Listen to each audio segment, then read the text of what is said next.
झिंझिण्यांपासून त्वरित आराम मिळवा सेन्सोडाइन रॅपिड रिलीफ बरोबर. मुख्यमंत्रीपदाची माळ आता कोणाच्या गळ्यामध्ये पडणार याकडे सर्वांचं लक्ष लागलंय. उद्या राज्याचे नवे मुख्यमंत्री म्हणून कोण शपथ घेणार याची उत्सुकता. देवेंद्र फडणवीस मुख्यमंत्री व्हावेत यासाठी संघ नेत्यांचा आग्रह असल्याची सूत्रांची माहिती. 132 आमदार निवडून आल्यानं भाजपकडून मुख्यमंत्रीपदावर दावा. पहिल्या 2.5 वर्ष मुख्यमंत्रीपदासाठी शिंदे आग्रही असल्याची सूत्रांची माहिती. भाजपचे दिल्लीमधले नेते कोणता निर्णय घेणार याकडे राज्याचं लक्ष. एक मुख्यमंत्री आणि 2 उपमुख्यमंत्री पॅटर्न कायम राहणार असल्याची सूत्रांची माहिती. महायुतीमधील तिन्ही पक्षांच्या प्रमुख नेत्यांकडे प्रमुख पद कायम राहणार. नव्या सरकारनं गुजरातमध्ये शपथविधी घ्यावा. शिवसेना राष्ट्रवादी संपवण्यासाठी कारस्थान होतं, राऊतांचा आरोप. आम्ही शपथ कुठे घ्यावी हे राऊतांनी सांगू नये, संजय शिरसाट यांचं संजय राऊतांना प्रत्युत्तर. संख्याबळ जास्त मिळालेल्या पक्षाचा मुख्यमंत्री होईल. मुख्यमंत्रीपदावरील प्रश्नावर धर्मराव बाबा आत्राम यांची प्रतिक्रिया. महायुतीमध्ये मुख्यमंत्रीपदावर चर्चा झाली नाही, मात्र अजित पवार मुख्यमंत्री व्हावेत अशी कार्यकर्त्यांची इच्छा. खासदार सुनील तटकरेंची मुख्यमंत्रीपदावर प्रतिक्रिया. अजित पवारांनी मुख्यमंत्री व्हावं अशी कार्यकर्त्यांची इच्छा. मुख्यमंत्री कोण होणार हे महायुतीचे नेते ठरवतील. सूरज चव्हाणांची प्रतिक्रिया. शिंदेंनी पुन्हा मुख्यमंत्री व्हावं ही सर्वसामान्य जनतेची इच्छा. शिंदेंच्या नेतृत्वात निवडणुका लढवल्यानं त्यांनी मुख्यमंत्री व्हावं अशी आमची इच्छा, मात्र दिल्लीमध्ये निर्णय होईल. अब्दुल सत्तार यांची प्रतिक्रिया. उपाध्यक्षपदाचा अनुभव घेतला आहे, आता मंत्रीपद दिलं तर बरं होईल. अजित पवार गटाच्या चिरवाळांकडून मंत्रिपदाच्या अपेक्षा व्यक्त. शिंदेंना मुख्यमंत्रीपद देण्यास भाजपमध्ये विरोध. संजय राऊतांची प्रतिक्रिया. दिल्लीमध्ये मुख्यमंत्रीपदाचा निर्णय झाला असल्याची राऊतांची प्रतिक्रिया. लोकांचा विरोध असतानाही बहुमत कसं? दाल में कुछ काला आहे. जनतेचं सरकार नसल्याचं लोकच म्हणतायत. नाना पटोलेंची टीका. महायुतीला राक्षसी बहुमत मिळावं असं महाराष्ट्रामध्ये चित्र नव्हतं. मवियानं निवडणूक याचिका दाखल केली पाहिजे.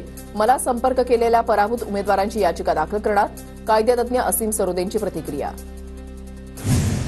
निकाल आधीच ठरलेला होता, फक्त मतदान करून घेतलं. हा निकाल संशयास्पद. संजय राऊतांचा आरोप. भविष्यामध्ये आम्हाला गांभीर्यानं पावलं उचलावी लागतील. राऊतांचं विधान. चंद्रचूड यांनी योग्य निर्णय दिला असता तर आज चित्र वेगळं असतं. इतिहास चंद्रचूड यांना कधीच माफ करणार नाही. राऊतांची टीका. लोकांचा विरोध असतानाही बहुमत कसं? दाल में कुछ काला आहे. चमत्कारामागे कोण याचा शोध घ्यावा लागेल. नाना पटोलेंची निकालावर प्रतिक्रिया. मला संपर्क केलेल्या पराभूत उमेदवारांची याचिका दाखल करणार. कायदेतज्ञ असीम सरोदे यांची माहिती. तर मवियानं निवडणूक याचिका दाखल केली पाहिजे. सरोदेंची प्रतिक्रिया. केस हरलेला माणूस, यामुळेच ठाकरे गटाची वाताहत झाली. कायदेतज्ञ असीम सरोदे यांच्यावर संजय शिरसाट यांची टीका. महायुतीनं दिलेली आश्वासनं पूर्ण करावी. शेतकऱ्यांना कर्जमुक्त करा, तर लाडक्या बहिणींना महिन्याला 2100 रुपये द्यावेत. उद्धव ठाकरे यांची प्रतिक्रिया. मला सिल्लोडमध्ये पाडण्यासाठी ठाकरेंनी भाजपकडे भीक मागितली. भाजपकडे भीक मागूनही ठाकरेंना यश आलं नाही. अब्दुल सत्तारांची उद्धव ठाकरेंवर टीका. बच्चू कडूंचं ईव्हीएम विरोधातील आंदोलन तुर्तास मागे. मोर्चा काढण्यापूर्वी संविधानिक मार्गाचा अवलंब करणार. बच्चू कडूंची माहिती. आज भाजपच्या नवनिर्वाचित आमदारांची बैठक. फडणवीसांच्या उपस्थितीमध्ये बैठकीचं आयोजन. भाजपचे सर्व आमदार मुंबईमध्ये येण्यास सुरुवात. मुख्यमंत्री शिंदेंनी शिवसेना आमदारांची बैठक बोलावली. शिवसेनेचे सर्व आमदार मुंबईमध्ये येण्यास सुरुवात. मुंबईतील ताज लँड्स एंडमध्ये आमदारांची बैठक. बैठकीमध्ये शिवसेनेचा गटनेता निवडला जाणार. महायुतीच्या आमदारांची आज संध्याकाळी संयुक्त बैठक. महायुतीचे नेते आणि नवनिर्वाचित आमदार उपस्थित राहणार. भाजप खासदार धनंजय महाडिक यांची माहिती.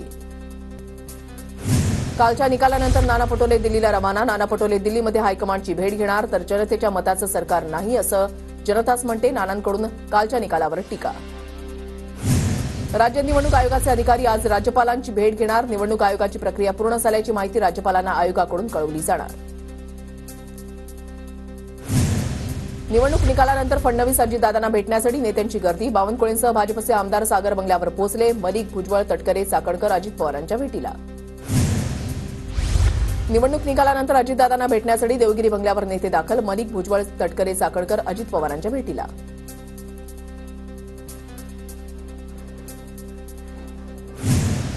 महाराष्ट्राच्या हितासाठी प्रत्येक मराठी नेत्यानं एकत्र यावं. राज ठाकरेंनीही तशी भूमिका घेणं गरजेचं. राज ठाकरेंवरच्या प्रश्नावर संजय राऊतांचं वक्तव्य.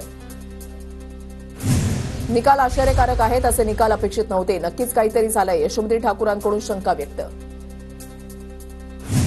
महायुतीला मिळालेल्या यशानंतर उदय सामंतांनी घेतली मुख्यमंत्री शिंदेंची भेट. पुष्पगुच्छ देऊन सामंतांनी शिंदेंचं अभिवादन केलं. लोकसभा निवडणुकीनंतर मवियामध्ये अहंकार वाढलेला, विजय नम्रतेनं स्वीकारावा अन्यथा तो पराभवाच्या दिशेनं जातो, सुधीर मुनगंटीवारांचा मवियाला टोला. मराठवाड्यामध्ये 46 पैकी 29 मराठा आमदार विजयी, मराठा फॅक्टरचा सर्वाधिक फायदा माहितीलाच. महाविकास आघाडीचे फक्त 4 मराठा आमदार विजयी तर 8 ओबीसी आमदार विजयी, 8 पैकी 7 आमदार भाजपचे. विधानसभेच्या निकालानंतर ठाण्यामध्ये ठिकठिकाणी पोस्टरबाजी, मुख्यमंत्री एकनाथ शिंदेंच्या घराबाहेर बॅनर लावत कार्यकर्त्यांचा जल्लोष. वांद्रे परिसरामध्ये शिंदेंच्या शिवसेनेकडून जोरदार बॅनरबाजी, वांद्रे परिसरात सर्वत्र मुख्यमंत्री शिंदेंचे बॅनर लागले. एकनाथ शिंदे पुन्हा मुख्यमंत्री व्हावेत, शिवसैनिकांची इच्छा. रत्नागिरीमध्ये झळकले सामंत बंधूंच्या अभिनंदनाचे बॅनर, दोन्ही बंधू आमदार म्हणून निवडून आल्यानं कार्यकर्त्यांचा उत्साह. सामंतांकडून बाळ मानेंचा 41,590 मतांनी पराभव. रत्नागिरीमध्ये भाजप पदाधिकाऱ्यांनी लावले निलेश राणेंच्या अभिनंदनाचे बॅनर, भाजपच्या बॅनरची शहरामध्ये चर्चा. राज ठाकरेंनी उद्या मनसेच्या नेत्यांची बैठक बोलावली, विधानसभा निवडणुकीमध्ये झालेल्या पराभवावर मनसे चिंतन करणार. उद्या सकाळी 11 वाजता शिवतीर्थ निवासस्थानी बैठकीचं आयोजन.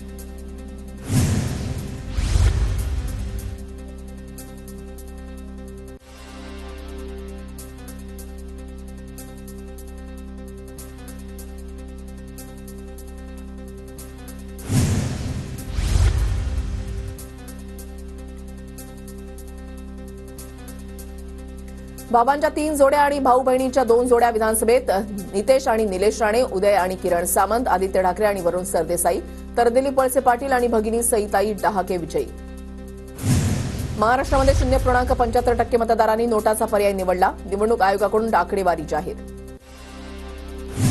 लवकरच स्थानिक स्वराज्य संस्थांच्या निवडणुका लागण्याची शक्यता, विधानसभेच्या विजयानंतर महायुतीच्या नेत्यांमध्ये सकारात्मक भूमिका, ओबीसींसंदर्भातील कोर्टाचा निर्णय झाल्यावर निवडणुका होणार. महाविकास आघाडीमध्ये ठाकरेंच्या शिवसेनेला सर्वाधिक 20 जागा तर काँग्रेसला 15 आणि पवारांच्या राष्ट्रवादीला 10 जागा. भंडाऱ्याच्या साकोलीमधून नाना पटोले अवघ्या 529 मतांनी विजयी, पटोलेंच्या कार्यकर्त्यांचा विजयानंतर जल्लोष. तिवसा मतदारसंघातून काँग्रेसच्या यशोमती ठाकूर यांचा पराभव, भाजपच्या राजेश वानखेडेंचा विजय, कार्यकर्त्यांमध्ये जल्लोष. कराड दक्षिण मतदारसंघात काँग्रेसला धक्का, पृथ्वीराज चव्हाणांचा पराभव तर भाजपच्या अतुल भोसलेंनी बाजी मारली. हा निकाल धक्कादायक, जनसामान्यांच्या मनामध्ये निकालाविषयी शंका, पराभवानंतर बाळासाहेब थोरातांची पहिली प्रतिक्रिया. माहीम, दादर आणि प्रभादेवीमधल्या जनतेचा कौल मला मान्य, हा प्रवासाचा शेवट नसून एक नवी सुरुवात, अजून संघर्ष करून माझं कर्तृत्व सिद्ध करेन, विधानसभेतल्या पराभवानंतर अमित ठाकरेंची पोस्ट. अमरावतीच्या बडनेरामध्ये रवी राणांच्या विजयानंतर नवनीत राणांचा जल्लोष, एकमेकांना पेढे भरवत कार्यकर्त्यांचा जल्लोष. बीडच्या परळीमधून धनंजय मुंडेंचा 1,40,000 मतांनी विजय, मुंडेंच्या विजयानंतर गुलालाची उधळण करत कार्यकर्त्यांचा जल्लोष. आमदार रणजितसिंह मोहिते पाटलांची भाजपमधून हकालपट्टी करा, माळशिरसमध्ये पराभव झाल्यानंतर राम सातपुतेंची मागणी, मोहिते पाटील भाजपचे विधान परिषदेचे आमदार. मी माझ्या विजयानं आनंदित नाही, एकाच वेळेला सर्व दिग्गज नेते पराभूत होतील असं होत नाही, ईव्हीएम मशीनवर आम्हाला विश्वास नाही, जितेंद्र आव्हाडांची प्रतिक्रिया. कसब्याचा आमदार 18 महिने हवेत होता, हेमंत रासनेंची रवींद्र धंगेकरांवर टीका तर कसबा विकसित करण्यासाठी मास्टर प्लॅन माझ्याकडे, हेमंत रासनेंची प्रतिक्रिया. माझ्या विजयामध्ये मनोज जरांगेंचा सर्वात मोठा वाटा, जरांगे पाटलांचा धन्यवाद मानण्यासाठी त्यांची भेट घेणार, संदीप क्षीरसागर यांच्याकडून विजयाचं श्रेय मनोज जरांगेंना. देवेंद्र फडणवीसांचे महाराष्ट्राचे भावी मुख्यमंत्री म्हणून बॅनर झळकले, पुण्यामधल्या बाणेर बालेवाडीमध्ये माजी नगरसेविका ज्योती कळमकरांकडून बॅनर. चंद्रपूर आणि वर्ध्यामधील 10 जागांपैकी 9 जागांवर भाजपची सरशी, दोन्ही जिल्ह्यांचे पालकमंत्री सुधीर मुनगंटीवार यांच्या पालकमंत्री पदाच्या नेतृत्वात भाजपला यश. इस्लामपूर विधानसभा मतदारसंघामध्ये जयंत पाटील यांचा विजय, अजित पवार गटाच्या निशिकांत पाटलांचा पराभव करत 13,500 मतांनी विजय झाला. कणकवलीमधून नितेश राणे तर कुडाळमधून निलेश राणे विजयी, कार्यकर्त्यांसह राणे बंधूंचा जल्लोष, गुलालाची उधळण करत कार्यकर्त्यांमध्ये आनंदोत्सव. येवला मतदारसंघातून अजितदादा गटाच्या छगन भुजबळांनी बाजी मारली, 26,400 मतांनी शरद पवार गटाच्या माणिकराव शिंदेंचा पराभव. सांगोल्यामध्ये शहाजी बापू पाटलांचा पराभव, शेतकरी कामगार पक्षाचे बाबासाहेब देशमुख विजयी. सिल्लोडमधून शिंदे गटाच्या अब्दुल सत्तारांचा 2,949 मतांनी विजय, ठाकरे गटाचे सुरेश बनकर पराभूत. लोकसभेनंतर राम सातपुतेंना दुसऱ्यांदा पराभवाचा झटका, माळशिरसमधून उत्तम जानकर 13,000 मतांनी विजयी. सांगलीच्या पलूस कडेगाव मतदारसंघातून काँग्रेसच्या विश्वजित कदमांचा विजय, भाजपच्या संग्राम देशमुखांचा पराभव. नवनिर्वाचित आमदार डॉक्टर अतुल भोसले यशवंतराव चव्हाणांच्या समाधीस्थळी अभिवादन करत जल्लोष साजरा. हिंगोलीमध्ये काल झालेल्या राड्याप्रकरणी 60 ते 70 जणांवर गुन्हे. शिंदेगड आणि भाजपमध्ये मतमोजणीच्या वेळेला राडा, तर कळमनुरीमध्ये संतोष बांगरांच्या पुतळ्यावर राड्यादरम्यान गोळीबार झाल्याची माहिती. कोल्हापूरच्या चंदगडचे आमदार शिवाजी पाटील थोडक्यात बचावले. विजयी मिरवणुकीदरम्यान ओवाळताना उडाला भडका. 2 जण किरकोळ जखमी.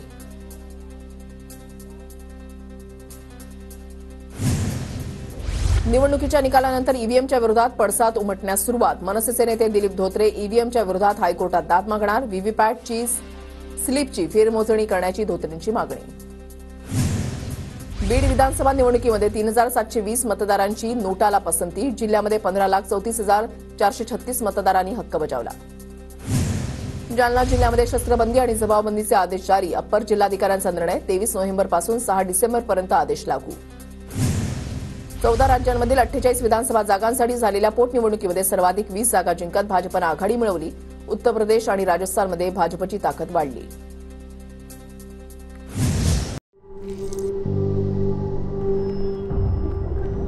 झिंझिण्यांपासून त्वरित आराम मिळवा. सेन्सोडाइन रॅपिड रिलीफ बरोबर.